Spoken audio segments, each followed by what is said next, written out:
بسم اللہ الرحمن الرحیم۔ سلیمان وائس یوٹیوب چینل کے تمام امیدواروں کو السلام علیکم۔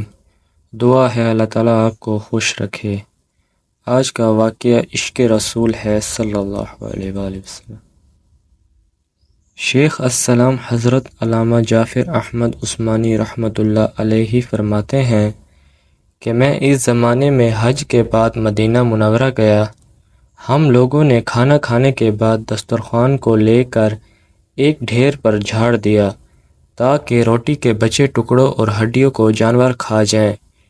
تھوڑی دیر کے بعد جب میں اپنے کمرے سے باہر نکلا تو یہ دیکھ کر حیران رہ گیا کہ ایک خوبصورت 9 سال کا بچہ ان ٹکڑوں کو چن چن کر کھا رہا ہے۔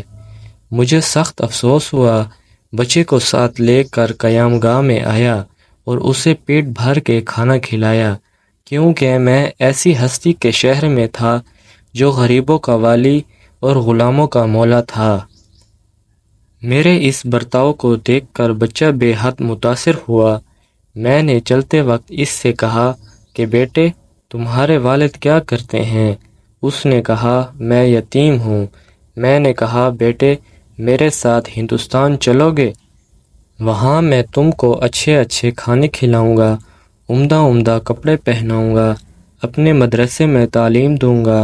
جب تم عالم فاضل ہو جاؤ گے تو میں خود تم کو یہاں لے کر آؤں گا اور تمہیں تمہاری والدہ کے سپرد کر دوں گا۔ تم جاؤ، اپنی والدہ سے اجازت لے کر آؤ۔ لڑکا بہت خوش ہوا اور اچھلتا کودتا اپنی والدہ کے پاس واپس گیا۔ وہ بیچاری بیوہ دوسرے بچوں کے اخراجات سے پہلے ہی پریشان تھی۔ اس نے فوراً اجازت دے دی۔ بچہ فوراً آیا اور مولانا کو بتایا کہ میں آپ کے ساتھ جاؤں گا، میری ماں نے اجازت دے دی ہے۔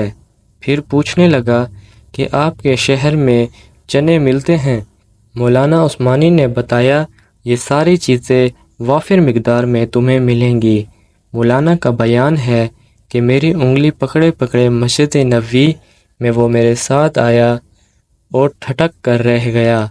سرکار دو عالم صلی اللہ علیہ وآلہ وسلم کے روضے مبارک کو دیکھا اور مسجد کے دروازے کو بھی، اور پوچھا کہ بابا یہ دروازہ اور روضہ بھی وہاں ملے گا؟